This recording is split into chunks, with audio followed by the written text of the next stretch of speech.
We are officially at the start of summer. Yesterday was the longest day of the year, the summer solstice, to celebrate, as many people do in the traditions of yoga and in some Eastern traditions. I celebrated by doing 108 sun salutations in honor of the sun and to celebrate the start of summer. Beautiful exercise. This is the second time I've done it. It was a really cool experience.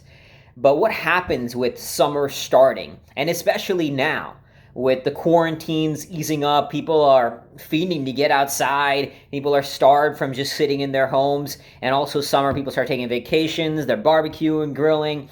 Sometimes we can start to lose sight of our fitness goals, especially if it's not within your habit pattern yet. It's very easy to lose sight and to kind of get off track.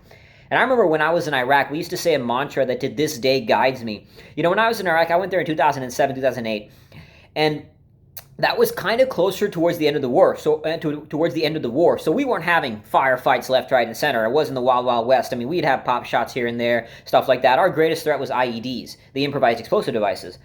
So you could be going out the wire. We were going out the wire every single day, out the base. Out the wire means outside our base. And you know, you could go out 1 day, 2 days, 3 days, 1 week, 1 month, 2 months. Nothing happens. So what happens when you're 2 months going out the wire? Nothing happens.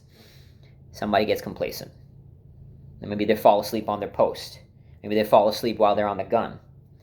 And what happens then? One day, you might have 2 months with nothing happen, but one day you mess up. One day you get complacent.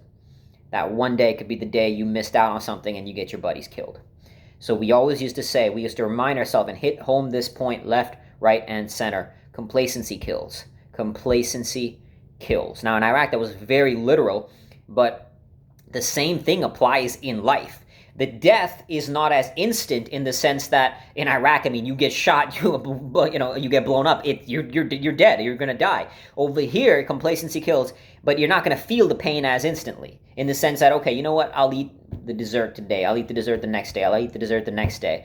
And then next thing you know, it becomes a habit. And then next thing you know, it hits you. The consequences of that decision hit you 5 years later, 10 years later, whatever it may be. So complacency still kills, it's just not as instant. It's the return of that, the consequences of that are felt much later, but we still feel it. So in light of this, with some thoughts, and especially with summer just starting, I wanted to share some thoughts on how do we prevent that from happening? How do we stay focused, whether it be fitness, in your business, anything. Focusing especially on the fitness lifestyle, how do you keep at it? How do you stay in the grind? I've come to learn through all my life experience of having beaten addiction twice and changed my behavior repeatedly. Because ultimately what we are doing is we have to study from the lens of behavior change. And as Marshall Goldsmith, one of the leading executive coaches, New York Times bestselling author, he says, adult behavior change is the hardest thing for sentient human beings to accomplish. Adult behavior change is the hardest thing for sentient human beings to accomplish. This is important. So that's because we're striving to do something, we got to acknowledge that this battle is going to be hard if we're not careful, if we don't have the tools to navigate it. So behavior change is no small feat. It's no small feat. So what I've come to realize in my own life experience of overcoming addiction twice, beating PTSD, beating depression, at one point I was significant. I wouldn't say I was that overweight, but I was heavier. and then getting now where I'm really lean and ultra runner, as well as working with people from all walks of life, from people battling PTSD, anxiety disorder, to sort of being on the verge of suicide, to others who are 9-figure entrepreneurs and peak performing athletes, and helping those on the spectrum.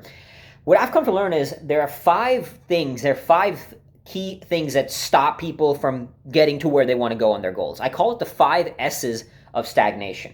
And so I want to share this with you and share some thoughts on how to navigate this so you can make sure you are staying on point with your fitness lifestyle. So let's talk about the 5 S's of stagnation. Number 1 is specificity. And this is not in a specific order. This is just the 5 S's. Specificity. So clarity, specific targets on where you want to go. It's like from that really famous story from Alice in Wonderland, where Alice is going up to the cat, and I forget exactly how it goes, but she asked the cat, I'm looking for which way to go, and the cat's like, what are you looking for? And she's like, I don't really care, I don't have a specific target. Then the cat's like, it doesn't matter which way you turn, right? She's like, should I go left or right? And the cat's like, if you don't have you're not something you're looking for, it doesn't matter which way you go. And one of the biggest things I've seen is that people don't have clarity on their target, so it doesn't really matter. We're just floating around. Jack Canfield, one of my mentors, the author of the Chicken Soup for the Soul series, He interviewed thousands and thousands and thousands of entrepreneurs. He found that one of the key things that separates those who are successful from those who are not was clarity. So specificity. So the 5 S's of stagnation are, if you don't have these 5 S's, if you don't have these things, you will stagnate. You won't get to where you want to go. So specificity on the target. Set a goal. Could be running 1 day a week. It could be running a 100-miler in the next quarter.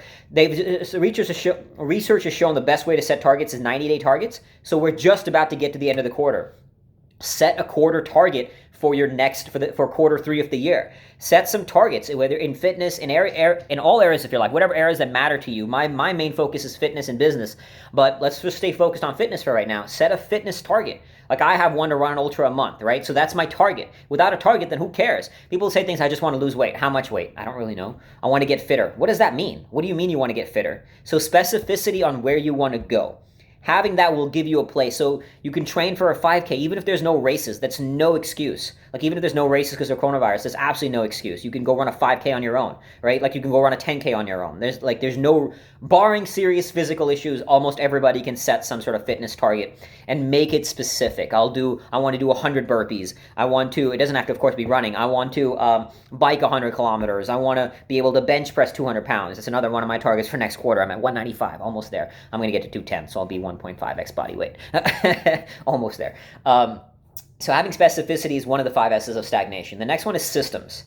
Having systems, routines, rituals. I have systems for everything I do. I have a shower routine. I'm a bit neurotic because I do everything with the same addictive personality. I've always realized I'm either going to do some great things to help change the world, or I'm going to be dead in a ditch on alcohol and drugs. There's no middle ground for me. So having systems, a morning routine, sleep at the same time, wake up at the same time, set a target. So I have theme out my day. So Monday is my 24-hour fast day and a lighter day. So it's lighter recovery day. Tuesday, Wednesday, Thursday, I do 2-a-days. Friday is fuck you Friday. Saturday, Sunday is long run day. So I have systems and structures because the structures in the system transcends your feelings. Do not let your feelings dictate your actions. The human brain is naturally lazy. We will naturally retreat to the easiest course of action.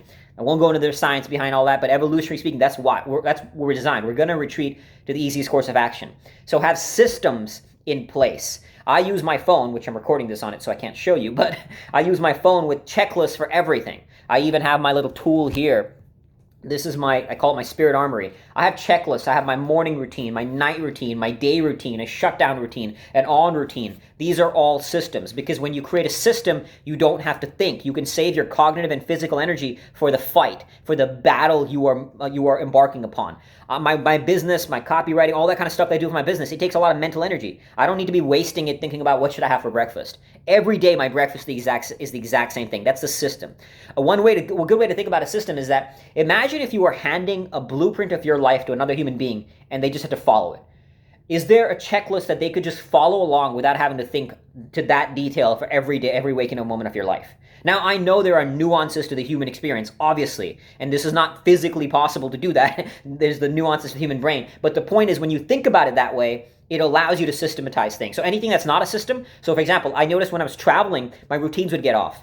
So I was like, all right, how do I systematize that? That's why I have a system for a shower. I want to literally create a playbook for my life that I could hand to somebody else, and they could go do that, and they would get the same results I would get. Now, again, this is not taking into account that there's nuances to life, but that's how I'm thinking about it. So create systems. Specificity, systems. The third S is satisfaction. Is this thing you are doing giving you satisfaction? Are you enjoying the journey? Now, this enjoying the journey does not mean you are happy all the time. I want to be very clear. Enjoying the journey is not about being happy. So running 50 miles around a damn cul-de-sac, running ultras, working on my business, sometimes this stuff is hard. It's not always like, oh, things are great. It's satisfaction for the pursuit. I know my why. I know this is why I'm doing it. So this is worthy of who I am and who I want to be. Is this your worthy struggle? Is this your worthy path? So satisfaction for the journey, satisfaction for the result. Is this result something you want, or is it something your mom or your dad or your spouse told you you should do? Think about that, because there's a lot of that stuff, right? So make sure that you're satisfied with your path. And again, like I said, very clear that satisfaction does not mean being happy all the time. None of that nonsense. It means just that this is your worthy struggle. Are you satisfied with that? The next S is striving. And what I mean by that is to celebrate the striving. Celebrate the striving, the process. I am striving. That's what's beautiful. So when you don't celebrate, again, the 5 S's of stagnation, if you don't have these things, specificity, systems, satisfaction, striving. If you don't have the focus on the striving, you're going to burn out. Look, our results are not going to get there the way we want them to. It's going to be a windy road. Success, whatever, in any area, fitness, anything, is not like a curve.